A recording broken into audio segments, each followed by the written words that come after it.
as Senator Duckworth pointed out, he wasn't speaking necessarily for the chair and for Chair Chamberlain, and neither am I. But would like to just offer a few some of the shared thoughts that you've had, because I know each of us cares deeply about education. That's why we're on this conference committee, why we served on policy or finance. I commend Chair Chamberlain for setting, the high focus on literacy, for the training, for proficiency, and I commend the House as well for showing the connection between many other programs that will increase literacy. And they are interconnected. One's mental health, their state of mind is directly connected to their ability to read. If one is a victim of racism, that is going to shut off so many opportunities to learn when they're having to deal with the scourge of racism. Ethnic studies is important. Our increasing the teachers of color is absolutely essential.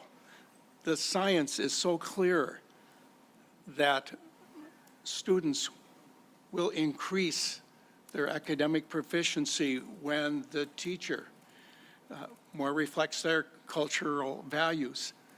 And we've had bipartisan support. Senator Duckworth, you chief authored the proposal last year, I believe. It's interconnected on the programs that have been offered for literacy proficiency. So looking at mental health, which was a pre-COVID priority, needs to be a part of the final resolution. Early education. We talked about the patient that may have had a coronary or, and what's going to be done. Well, look at prevention. And what do we do early on? And what does the evidence say? It says by as early as prenatal care, but early involvement with visits with nurses and others, and providing opportunities for family, parental involvement with those young students through many programs is going to make it highly likely that that young future scholar, that young scholar is going to be ready for kindergarten and reading proficient at third grade. That's what the evidence says. So I've worked on early ed ever since I was an intern here last millennium when Senator Hughes was the chair of the committee and when he put in some incentive programs. It works, and we need to continue to grow on that. And it shouldn't be either or. We're going to do the special ed, which, by the way, I'm very pleased that it's become a high priority now. It wasn't a month ago in the Senate, but there was the laser focus.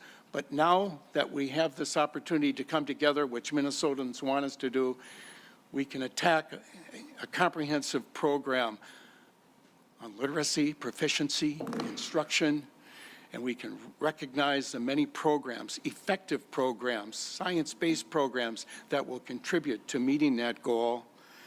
And we can also address the cross-subsidy and recognize the importance of ELL too. Yes, I believe Senator Weber may have championed that, and others. These are bipartisan initiatives. I don't know if this group's going to meet again. Maybe it's going to all get kicked up to leadership. And if that's the case, so be it. I do hope that we can meet at least once more today, if not early tomorrow, and further amplify on a comprehensive program for literacy proficiency, the cross-subsidy, and I'm certain we have the ability to reach that agreement, which we have, by the way, on other areas prior to today, and let's continue to be optimistic. We are making progress. Thank you, Mr. Chair.